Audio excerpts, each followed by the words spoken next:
السلام علیکم ورحمۃ اللہ وبرکاتہ۔ الحمدللہ رب العالمین والعاقبۃ للمتقین والصلاۃ والسلام علی اشرف الانبیاء والمرسلین، اما بعد۔ روزے کی حالت میں دمے کے مریض کا انہیلر استعمال کرنا کیا روزے کو فاسد کر دیتا ہے؟ انہیلر کا استعمال دمے کے مریض کا روزے کی حالت ہو یا روزے کے علاوہ ہو، اس انہیلر کا محتاج ہونا اور اس کی ضرورت کا اشد ہونا اس کے لیے یہ کسی پر مخفی نہیں ہے، یعنی ہمہ وقت وہ اس انہیلر کا محتاج ہے۔ یہ ایک ایسی دوائی ہے جسے سونگھ کر وہ اپنے پھیپھڑوں تک پہنچاتا ہے، یا انہیلر کے ذریعے اسے کھینچ کر اپنے پھیپھڑوں تک پہنچاتا ہے۔ یہ کھانا پینا نہیں ہے، نہ اسے کھانا کہا جاتا ہے نہ اسے پینا کہا جاتا ہے۔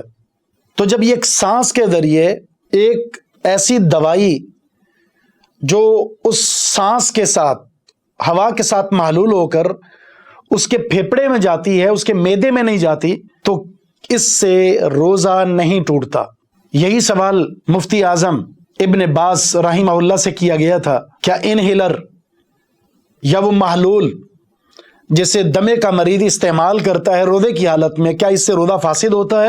تو انہوں نے کہا کہ یہ روزے کی حالت میں اور روزے کے علاوہ یہ ایک شدید طلب ہے اس کی، اور یہ کھانا پینا نہیں ہے، نہ اسے کوئی کھانا پینا کہتا ہے اور نہ یہ معدے میں جاتی ہے، تو پھر ایسی صورت میں اس سے روزہ نہیں ٹوٹتا۔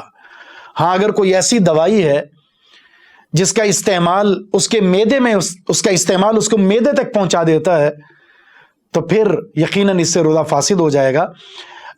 تو ایسا شخص جو اس انہیلر کے استعمال کے بغیر روزہ رکھ سکتا ہے تو اسے چاہیے کہ سحری کے وقت اور افطاری کے وقت ان اوقات میں اس انہیلر کا استعمال کرے۔ درمیان کے اوقات میں جو روزے کا وقت ہے اس سے اجتناب کرے، لیکن اگر اس کے لیے بہت زیادہ اس کی طلب ہے، اس کے بغیر وہ اس کے لیے سانس لینا ممکن نہیں ہے، تو پھر ایسا شخص بڑی احتیاط کے ساتھ انہیلر کا استعمال کر سکتا ہے، اس سے اس کا روزہ فاسد نہیں ہوگا۔